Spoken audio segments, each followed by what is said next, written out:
Assalamualaikum warahmatullahi wabarakatuh. Alhamdulillah, alhamdulillah ya la ni'matillah, la haula wa la quwata illa billah.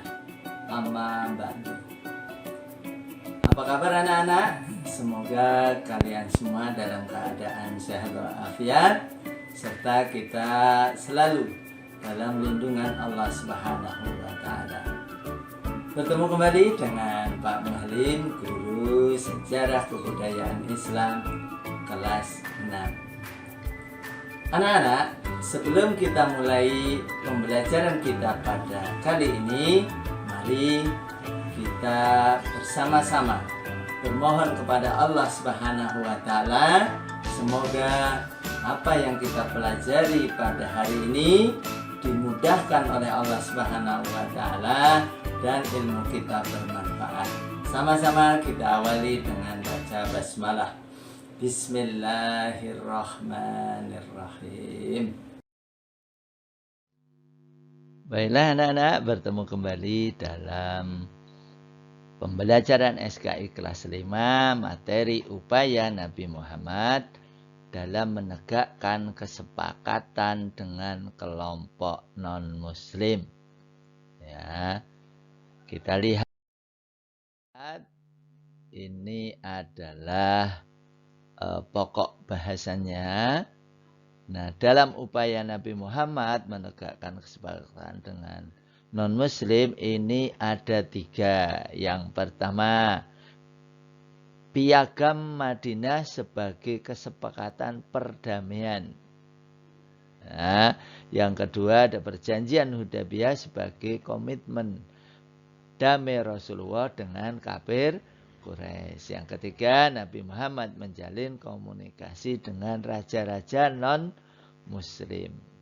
Ya, nah, pada pertemuan yang pertama ini kita akan membahas tentang Piagam Madinah sebagai kesepakatan perdamaian.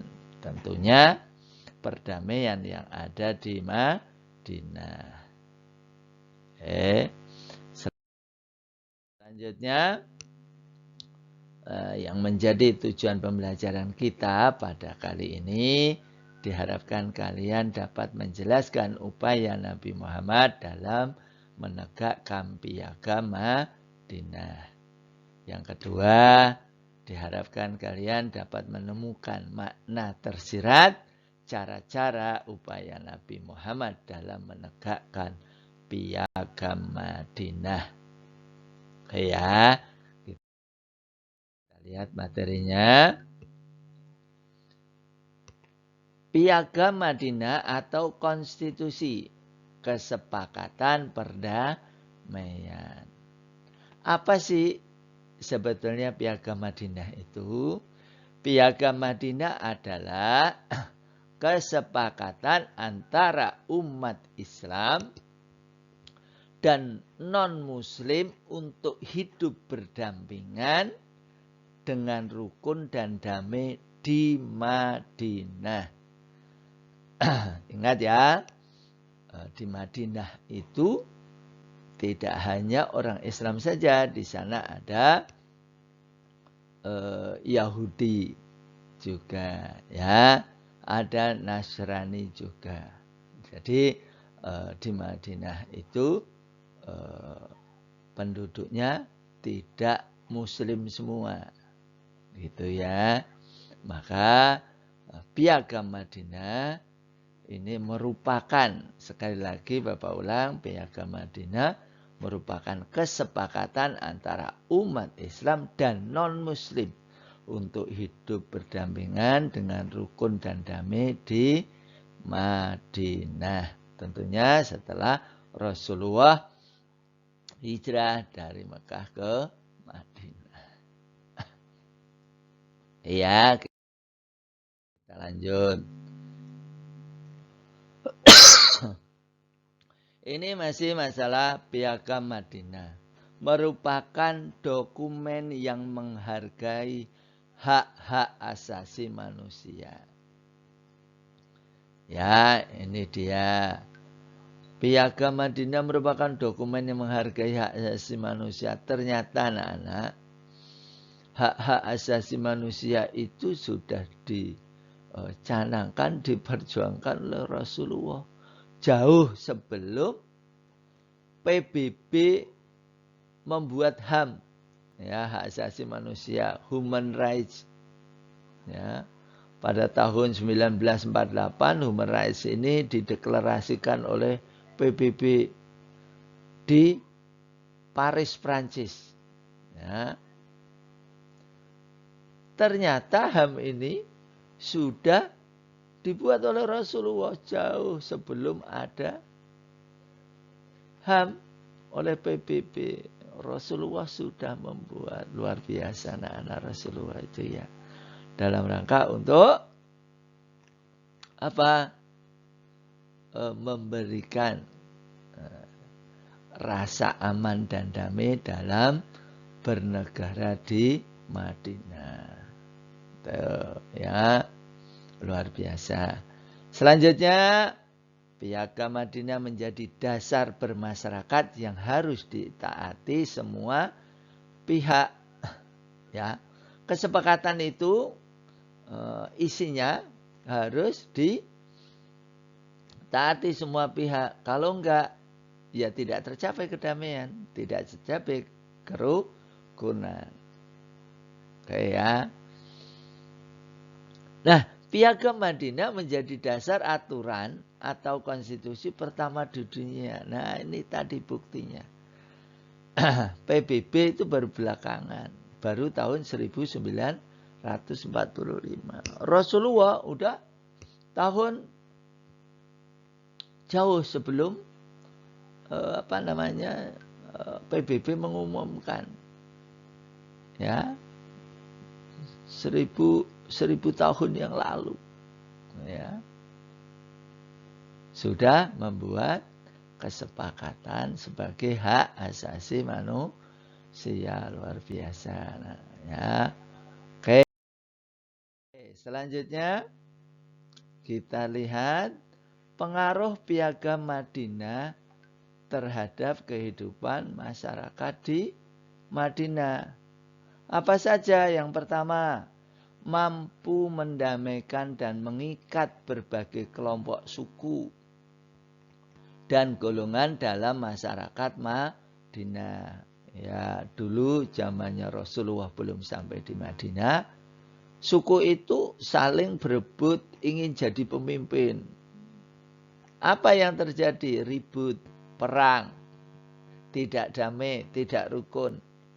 Ya, kita ingat di Madinah itu ada beberapa suku, ada suku Quraish, suku Aus, Bani Nadir, ada Bani Quraiza, ada Bani Kunaika. Nah, ya. Jadi di sana waktu belum ada kesepakatan Piagam Madinah ini yang dicetuskan oleh Rasulullah, hidupnya masih saling berperang dan tidak rukun. Itu. Apa pengaruh berikutnya? Menyatukan umat Islam pendatang dari Mekah yang disebut muhajirin dengan penduduk asli Madinah secara umum yang disebut kaum Ansor. Ya, menyatukan umat Islam. Ya, jadi tidak lagi nanti ada pendatang dan penduduk asli. Jadi semua menyatu dalam bingkai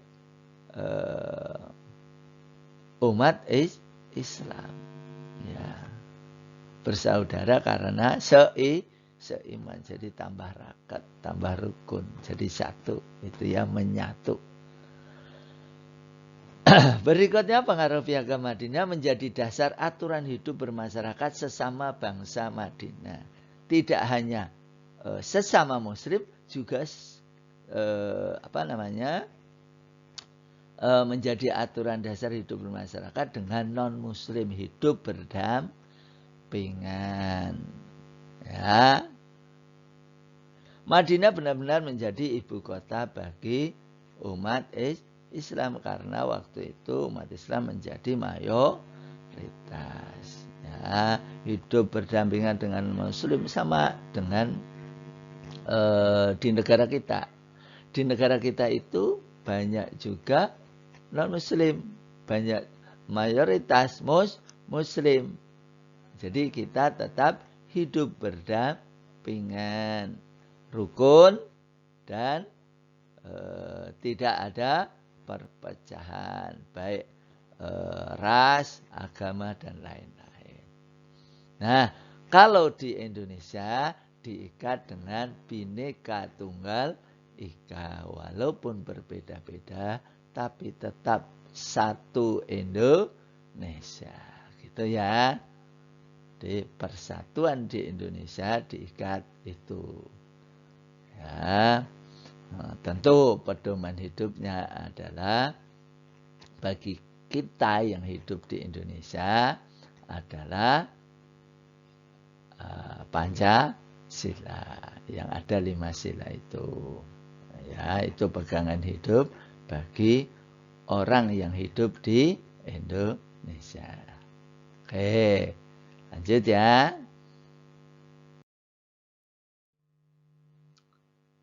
Setelah itu, anak-anak, di antara isi piagam Madinah adalah yang pertama, semua kelompok yang menandatangani piagam merupakan suatu bangsa. Ya, kedua belah semua pihak yang menandatangani piagam Madinah adalah satu bangsa, bangsa Madinah pada saat itu. Yang kedua, masing-masing kelompok suku bebas menjalankan agamanya tanpa campur tangan kelompok lain. Ya, ajaran Islam juga mengajarkan boleh bermasyarakat bersama, tapi dalam hal akidah masing-masing, lakum dinukum waliyadin. Bagimu agamamu, bagiku agamaku. Ya, oke. Yang ketiga, bila salah satu kelompok diserang musuh, maka kelompok lain wajib untuk membelanya. Nah, dalam hidup berbangsa, itu ya, apabila datang musuh dari luar Madinah, nah, semua kelompok harus saling bahu-membahu untuk membelanya. Jadi kalau umpama Islam dapat permusuhan dari luar, maka yang lain, kelompok lain harus membantu, atau sebaliknya. Itu ya. Selanjutnya nomor 4, kewajiban penduduk Madinah baik muslim, non-muslim ataupun bangsa Yahudi harus saling membantu dalam menjaga perdamaian. Yang tadi ya, perdamaian di Madinah dijaga bersama-sama oleh semua kelompok atau semua pihak. Yang kelima, mereka harus saling menasihati berbuat baik dan tidak boleh berbuat jahat antara satu dengan yang lain. Ya, tidak boleh saling menganiaya. Itu ya.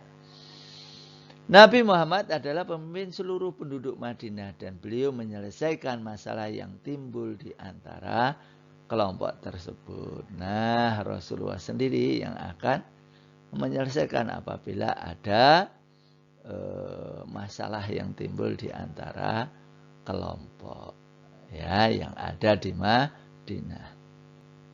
Ya, luar biasa. Di isi piagam Madinah ini benar-benar menyatukan, mendamaikan, menyelesaikan masalah. Ya, siapa pencetusnya? Rasulullah Shallallahu Alaihi Wasallam, yang nantinya luar biasa, anak-anak, Madinah menjadi negara Islam pertama di dunia. Ya,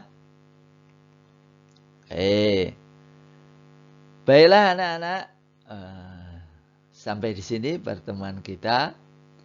Allah maha segalanya, namun keridhaannya tergantung dari ridhonya ayah ibu kita. Teruslah berbuat yang terbaik untuk orang tua kita agar selalu mendapatkan ridha Allah Subhanahu wa ta'ala. Selamat berpisah anak-anak. Tetap semangat, jangan lupa sholat, jaga badan tetap sehat, agar bahagia dunia dan akhirat. Amin ya rabbal alamin. Sebelum kita tutup, mari sama-sama kita akhiri pembelajaran kita kali ini dengan baca lafaz hamdalah. Alhamdulillahi rabbil alamin. Billahi taufiq wal hidayah. Wassalamualaikum warahmatullahi wabarakatuh.